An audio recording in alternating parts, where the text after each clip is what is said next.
గుంటూరు జిల్లా ప్రత్తిపాడు మండలం తిక్కిరెడ్డిపాలెం గ్రామంలో నిర్వహించిన గ్రామ సభలో ఎమ్మెల్యే బూర్లా రామాంజనేయులు పాల్గొన్నారు. గ్రామ సమస్యలపై అధికారులతో చర్చించారు.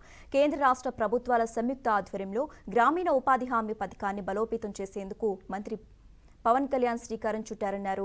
దీనికి ముఖ్యమంత్రి చంద్రబాబు నాయుడు ఆమోదముద్ర వేశారని తెలిపారు.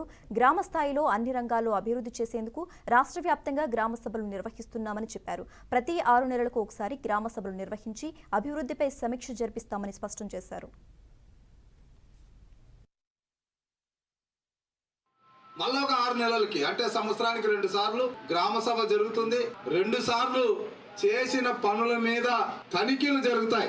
అదే చంద్రబాబు గారి యొక్క మార్కు.